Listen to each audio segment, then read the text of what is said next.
अब आर्यन के भीतर काफी बदलाव आ चुका था। वह पहले से ज्यादा शांत रहने लगा था। धीरे धीरे उसका फोकस भी बढ़ रहा था। वह हर समय कंपटीशन और कंपैरिजन में नहीं डूबा रहता था, लेकिन उसके मन में अभी भी एक सवाल था। उसने कई स्पिरिचुअल वीडियोस में देखा था कि कुछ लोग दुनिया से दूर चले जाते हैं। कोई माउंटेन्स में मेडिटेशन कर रहा है, कोई लोगों से अलग अकेले जीवन जी रहा है। उसे लगने लगा शायद सच्चा स्पिरिचुअल इंसान वही होता है जो दुनिया से दूर चला जाए। एक दिन स्कूल में एनुअल फेस्ट की तैयारी चल रही थी। पूरी क्लास डेकोरेशन और अरेंजमेंट में बिजी थी, लेकिन आर्यन एक कोने में चुपचाप बैठा था। उसका दोस्त करण उसके पास आया और बोला, तू हेल्प क्यों नहीं कर रहा? आर्यन ने धीरे से कहा, बस अब इन चीजों में मन नहीं लगता। करण हंसते हुए चला गया, लेकिन दूर खड़े समीर सर को यह बात अच्छी नहीं लगी। उन्होंने शाम को आर्यन को फिर टेरेस पर बुलाया। आसमान में हल्के बादल थे, हवा में बारिश की खुशबू घुली हुई थी।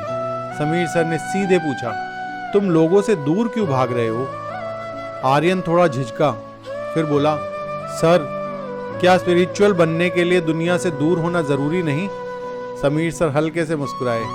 यही भ्रम श्री कृष्ण अध्याय 3 के श्लोक 25 से 29 में तोड़ते हैं। आर्यन ध्यान से सुनने लगा। समीर सर बोले, श्री कृष्ण कहते हैं कि ज्ञानी व्यक्ति भी वही कर्म करता है, लेकिन आसक्ति के बिना। फिर उन्होंने पूछा, तुम्हें क्या लगता है अगर कोई टीचर सब छोड़कर चला जाए तो स्टूडेंट्स का क्या होगा सर? आर्यन ने तुरंत कहा, एग्जैक्टली, समीर सर बोले, सच्चा ज्ञानी लोगों को छोड़कर भागता नहीं, वह लोगों के बीच में रहकर उन्हें सही दिशा देता है। हवा धीरे धीरे तेज होने लगी थी। समीर सर टेरेस की रेलिंग के पास जाकर बोले, अज्ञानी लोग कर्म इसलिए करते हैं क्योंकि वे फल चाहते हैं, लेकिन ज्ञानी व्यक्ति कर्म इसलिए करता है ताकि संसार का संतुलन बना रहे। आर्यन चुपचाप सुन रहा था।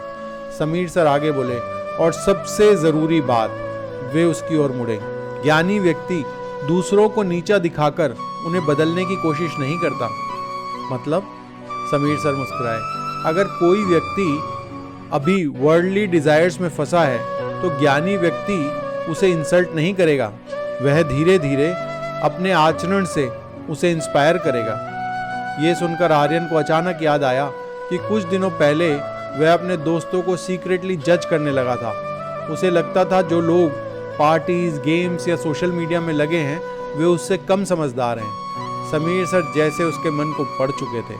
उन्होंने धीरे से कहा, स्पिरिचुअलिटी ईगो नहीं बननी चाहिए। ये शब्द सुनकर आर्यन पूरी तरह से शांत हो गया।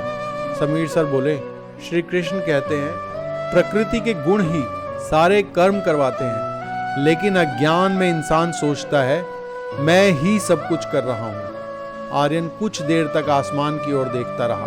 उसे महसूस हुआ कि पिछले कुछ दिनों में उसके भीतर एक नया अहंकार जन्म लेने लगा था। पहले वह मार्क्स का अहंकार चाहता था, अब उसे स्पिरिचुअलिटी का अहंकार होने लगा था। दोनों में सिर्फ नाम का फर्क था। समीर सर आगे बोले, सच्चा ज्ञानी शांत होता है, वह लोगों से दूर नहीं भागता, वह उनके बीच रहकर बिना अहंकार के कर्म करता है।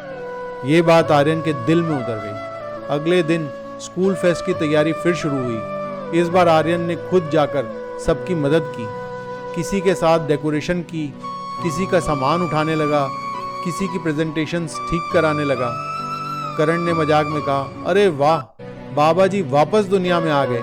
सभी हंस पड़े, लेकिन इस बार आर्यन भी मुस्कुरा दिया, क्योंकि वह समझ चुका था दुनिया से भागना स्पिरिचुअलिटी नहीं है, लोगों के बीच रहकर शांत रहना ही असली साधना है।